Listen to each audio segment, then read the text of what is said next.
ఇక మీ కుటుంబ పంచాయతీలో మా పేర్లు అందరి పేర్లు కూడా మీరు మాట్లాడుకుంటూ పోయినారు.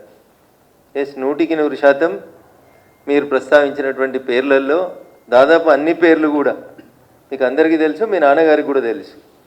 ఎవరెవరికి మీరు ఎట్లెట్లా అన్యాయం చేసిరు అనేటువంటి విషయంలో ఇవాళ మీరు కొత్తగా మాట్లాడితే మేమేం చేస్తాం, మీ సానుభూతి మాకు ఎందుకు, కానీ 100% అవన్నీ వాస్తవాలు. 2009లో ఏదో మీ అన్నకు వ్యతిరేకంగా 60 లక్షలు పంపిరు అనేదో మాట్లాడినారు కదా మీరు.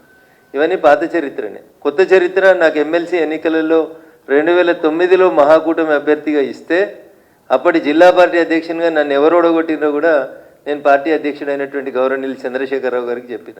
కానీ ఆ రోజు కూడా యాక్షన్ తీసుకోలేదు. These are all facts, nothing is an hidden thing it is.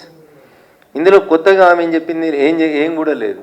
Revanth Reddy గారు, హరీష్ రావు గారు ఒకటే ఫ్లైట్లో వచ్చిర్రని, వాళ్ళిద్దరూ కుమ్ముక్క అయినరని, మెదక్ పార్లమెంట్ ఎన్నికలలో నన్ను ఇబ్బంది పెట్టాలని చూస్తున్నారని, కాంగ్రెస్ టీఆర్ఎస్ రెండు కొల్లుడై నేను గెలవకుండా చూడాలని ప్రయత్నం చేస్తున్నారని నేను మీడియా ముందుకు వచ్చి చెప్పినటువంటి తారీఖు 22 మార్చ్ 2024 రోజే వచ్చి చెప్పిన. నేను మార్చి 2024 నాడు ఆస్ట్రేలియా నుంచి కనెక్టింగ్ ఎయిర్ ఇండియా ఫ్లైట్ నెంబర్తో సహా చెప్పిన. నేను బిజినెస్ క్లాస్లో వస్తూ ఢిల్లీ నుంచి వస్తుండగా గౌరవనీయులు ముఖ్యమంత్రి గారు, హరీష్ రావు గారు ఇద్దరు అదే ఫ్లైట్లో ట్రావెల్ చేసినారు.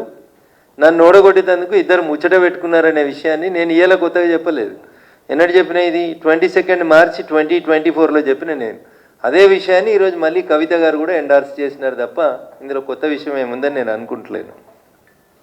2-3 సార్లు వాళ్ళు దుబాక ఎన్నిక రఘునందన్ రావు అనే మాట తీసినారు కాబట్టి నేను ఈ విషయాలు చెప్తా ఉన్నాను తప్ప మాకు ఆ విషయాల గురించి, వాళ్ళ పార్టీ వ్యవహారాల గురించి, వాళ్ళ పంచాయతీల గురించి, వాళ్ళ కుటుంబం గురించి, వాళ్ళ కుటుంబ పంచాయతీల గురించి మేము మాట్లాడదలుచుకోలేదు. మేము ప్రజల కోసం పనిచేస్తాం. భారతీయ జనతా పార్టీ ప్రజల పక్షాన్నే నిలబడుతుంది.